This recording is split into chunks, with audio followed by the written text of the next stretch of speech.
Ici, nous, Peuple 313, en tout cas, nous n'inventons rien. Bernard Wadvet disait ceci, le problème de la communication n'est pas ce que l'on dit, mais plutôt ce que l'autre comprend. Autrement dit, lorsque nous prenons le soin d'affirmer quelque chose, il faut savoir qu'il y aura toujours ces individus-là qui viendront, n'est-ce pas, et transformer nos dits ou interpréter négativement, n'est-ce pas, et dans le but, n'est-ce pas, d'éloigner nos dits de leur contexte. Permettez-moi de vous saluer. Alors, aujourd'hui, nous parlons de la richesse. Richesse, richesse, l'argent, l'argent. Chaque personne que tu croises dans la rue, en tout cas, a besoin d'argent. Parce qu'on veut nous faire croire que sans l'argent, rien n'est possible dans ce monde. Il y a une petite partie de vérité dedans. Je ne dis pas que c'est complètement faux. Mais dire que l'argent est tout, ça en est de trop. Ça en est de trop dit. Alors, nous allons développer. C'est quoi l'argent? L'argent même là sert à quoi? La richesse sert à quoi? À mon sens, la richesse sert à la stabilité, à la tranquillité et à la paix.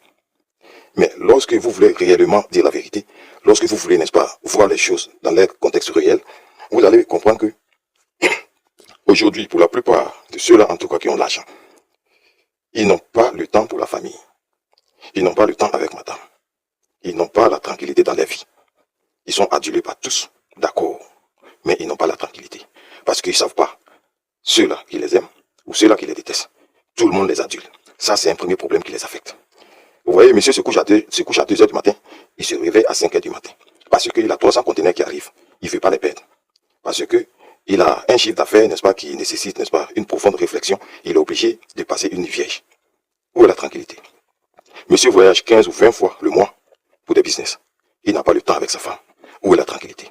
C'est ce que je me pose à un moment donné comme question. Où est la tranquillité? Où est cette tranquillité que l'argent est censé, n'est-ce pas, nous apporter? Souvent, il faut voir les choses en face. Je ne dis pas qu'être riche n'est pas bien. Ça, je ne le dis pas. Mais pensez que sans l'argent, nous ne sommes rien. Là, ça en est de trop. Là, ça en est de trop. Vous verrez un monsieur qui est riche, n'est-ce pas, psychologiquement, n'est-ce pas, il a besoin d'assistance. N'est-ce pas? Il n'a pas la paix dans sa famille. Mais moi, je pense qu'il n'est pas vraiment riche. Il n'est vraiment pas riche. Il a certainement des billets de banque, mais il y a quelque chose qui manque dans sa vie. Par contre, un monsieur qui n'a rien, mais qui parvient à aller, n'est-ce pas, faire ses acrobaties au dehors et puis il revient avec un peu d'argent, il est toujours avec ses enfants, il parvient à éduquer lui-même ses enfants, il parvient tout le temps, n'est-ce pas, à être avec madame, ils vivent comme ils peuvent. N'est-ce pas beau? Lorsque la pauvreté vous persécute et que, n'est-ce pas, vous n'avez pas la tranquillité dans vos vies, ça veut dire que vous n'avez pas compris. Ça veut dire que vous n'avez pas compris. Alors vous devez chercher à comprendre. Le pauvre là, il manque de quoi? Il manque que de bonne nourriture. Il manque peut-être de porter de beaux habits. Il manque de belles voitures, n'est-ce pas, de belles maisons. Et il n'est le plus souvent pas apprécié par tous. Ça s'arrête là. Ça s'arrête là.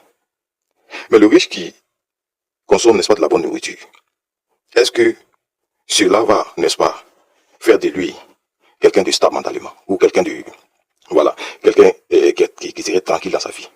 Ou est-ce que quand il conduit une belle voiture que le pauvre n'en a pas, ça l'amène où? Ou quand il dort dans une maison, n'est-ce pas, climatisée, ça change en quoi? Est-ce que le pauvre ne parvient pas à dormir? Est-ce qu'il ne mange pas? Est-ce qu'il ne vit toujours pas? Parce que s'il ne mange pas, il va certainement mourir. N'est-ce pas? Où est maintenant la différence? Suivez mon regard.